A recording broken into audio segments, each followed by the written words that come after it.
I moved to Tennessee with my grandparents when I was just a kid. It was a good move for all of us. My parents had been killed in a car wreck 2 years prior, and my mother's parents took me in. My father's parents lived in Germany, and honestly, they had disowned him when he moved to the USA, so they weren't interested in raising his kid. They didn't even come to his funeral, in fact. My mother's parents, though, well, they were great. They took me in at the age of 9 without a qualm. In their minds, there was never a question of where I would go or who would raise me. But after a couple years of living in the same metropolitan sprawl where my mom and dad died, my grandmother couldn't take it anymore. Every time we had to drive anywhere near the stretch of road where the accident occurred, she would have a meltdown. And instead of time erasing this pain, as my grandfather had often said would happen, well, it got worse. Finally, she demanded we move as far away from San Diego as possible. My grandfather found a place in Tennessee that held no reminders of California. The place was the exact opposite of city life, in fact. He called it a hillside community, conjuring up images of lush, rolling hills full of wild flowers and idyllic country life I had glimpsed on old TV shows like Little House on the Prairie. That was the wrong image. We moved to a mountain community where the only hills were the ones made in our huge yard by the moles, night crawlers, and ants. The nearest house wasn't even visible from our new home. There was a small cemetery, 2 large barns, a tool shed, and what the locals called a can house, set deep into the bank in our backyard. The town consisted of 10 churches, 4 traffic lights, and 2 grocery stores. Of course, there were other mom and pop stores around the place, but those seemed to be the main attractions. Grandpa had been right about one thing, though. Nothing here could possibly remind Grandma of anything in San Diego. Grandma died when I was only 13. Grandpa said it was from a broken heart. Losing her only child had simply been too much for her to bear. In the year I turned 18, Grandpa turned 72, and his health was failing. He just sort of faded away over the next 2 years, and then I was on my own. No family, only the friends I had made over the years. I found the job that I could turn into a career, working for the local 911 services. I answered incoming calls from people in need of emergency services. The job was, well, to say the least, nerve-wracking, but I loved it. That is, until a year later anyway. Shortly after my 1-year anniversary of going to work as a 911 operator, an odd call came in. I answered as normal, my fingers hovering over the keyboard, ready to type in the address of the emergency. But the line was full of static, and I could barely hear the man's voice through the white noise. After a few seconds, I could make out only that he sounded in distress, but no words. I called over my supervisor, but by the time he got there, the line had disconnected. All night, I waited for that man to call back, but he didn't. That was the first time the call came through. After about a week later, the same call came again. Still, I couldn't understand his words. He sounded far away and on a bad connection. Adjusting the call volume didn't help, and the line went dead. I hoped the man had not. The call was short, maybe 20 seconds long, but I could hear the urgency in the unidentified man's voice. The frequency of the calls gradually increased until I was getting at least 1 call from the man every other day. My supervisor and some of my coworkers suggested that it was a prank caller. Prank calling 911 is not a good idea, and I couldn't think of a single reason anyone would do it repeatedly. Even getting caught once can get you slapped with a hefty fine and some time in jail. And so time passed, and the calls became a daily occurrence. Mind you, this was happening slowly, stretching out over months and months. When they started coming in at the same time every night, the static slowly cleared out of line. One night, the location of the call appeared: 439 Wheeler Road. That presented a problem. There was no 439 Wheeler Road. There was no Wheeler Road at all. My supervisor ran the map of the entire Upper East Tennessee region, and, well, you guessed it, there were no Wheeler Roads anywhere to be found. So, how did it come up for the location of the call? We were all puzzled, but it bothered me the worst. It got so bad that I started losing sleep over it. The man's speech pattern seemed to change slightly as time passed too. He spoke more and screamed less. Or maybe that was the result of the static clearing up, I'm not sure. I just know that the calls lasted longer than they had initially. As soon as the call would come through, I would start trying to speak to the man, asking him to give me his exact location and his name. Unable to hear me because of the still bad connection, or from his own screaming, he didn't answer my questions. In fact, he seemed not to hear me at all. Another night, the location pinpointed on a map in the system. The patrol officer couldn't pull up the address on his computer, so I gave him the coordinates and had him follow them to the location. It turned out to be an undeveloped plot of land with only cows on it. There wasn't even a barn. The nearest house was a half a mile away. This went on for over a year. It became a running joke that the ghost dude was calling for help again. The calls were recorded, naturally, but that didn't help when the location didn't exist.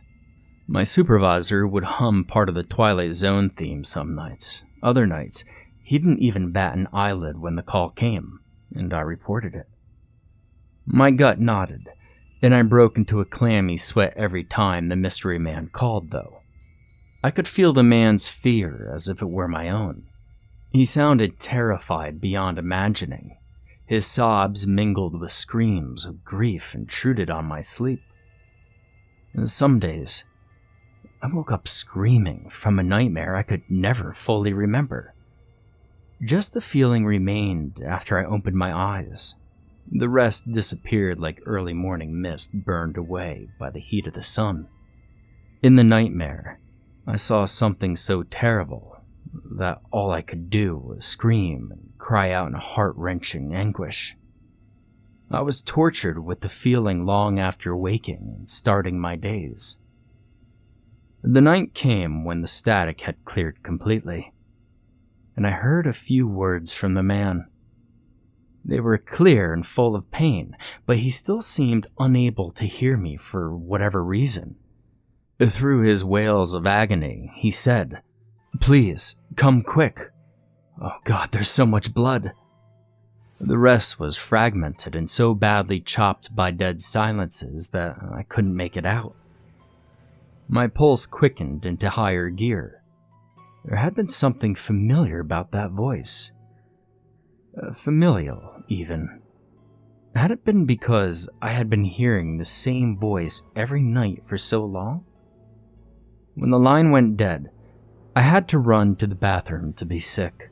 My body quivered, sweat ran in rivulets from my hairline and over my face and neck. A blood-spattered room flashed through my mind, and I had to grip the sides of the toilet and brace for more vomit. Squeezing my eyes shut, I tried to dispel that image, but it came again. More detail was revealed. The gore decorating the pale yellow wall sent my stomach again. The convulsion that gripped my midsection was powerful enough to send me to my knees. The vision of the crime scene left me more shaken than ever before. I was terrified, pale, and weak when I exited the bathroom. In a daze, I walked back to my station. The hushed tones of coworkers snickering and making jokes didn't faze me in the least. I didn't care. I just wanted the world to stop tipping under my feet and my head to stop pounding.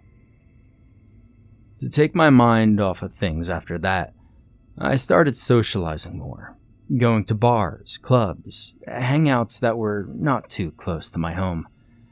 There were no places to socialize in my town except for church and the large parking lot of the Publix grocery store, where every teenager in Irwin seemed to hang out every evening.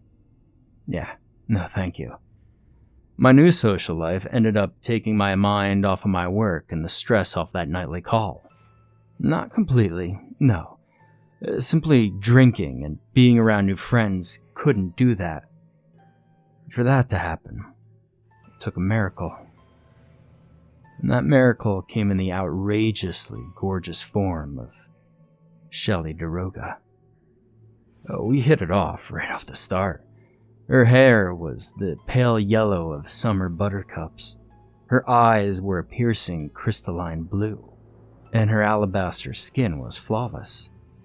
She lived about 30 minutes from my house.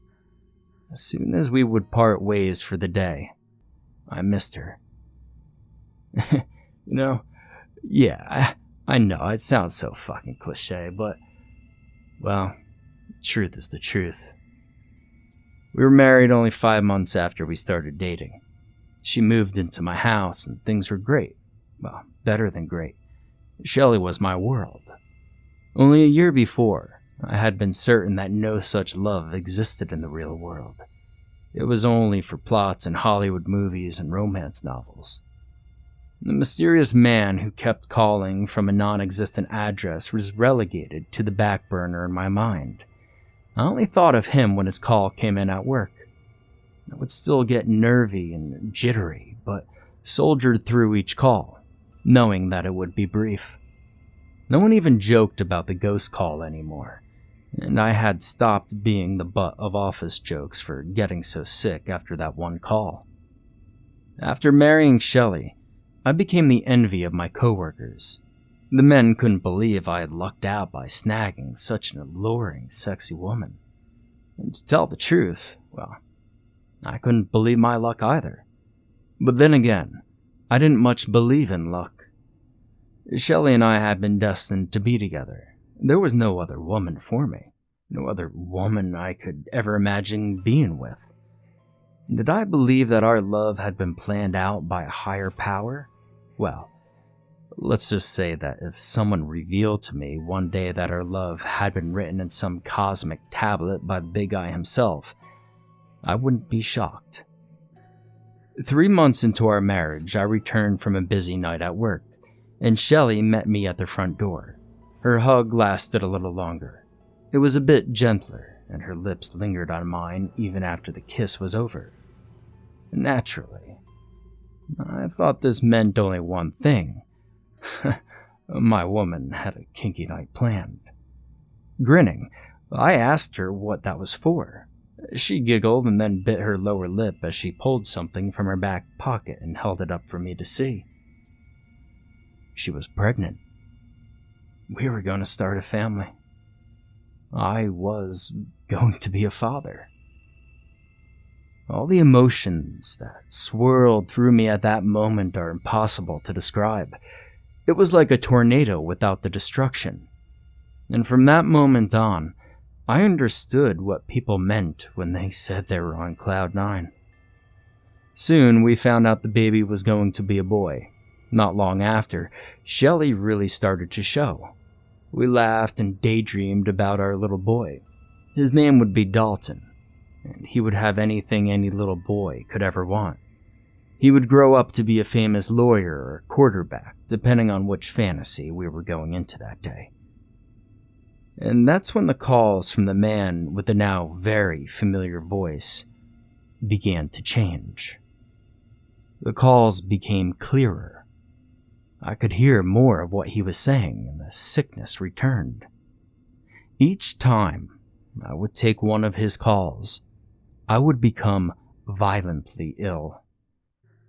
I was distracted at home, not because my love and passion for my growing family had waned, but because I was so physically weak and mentally exhausted from those damned calls.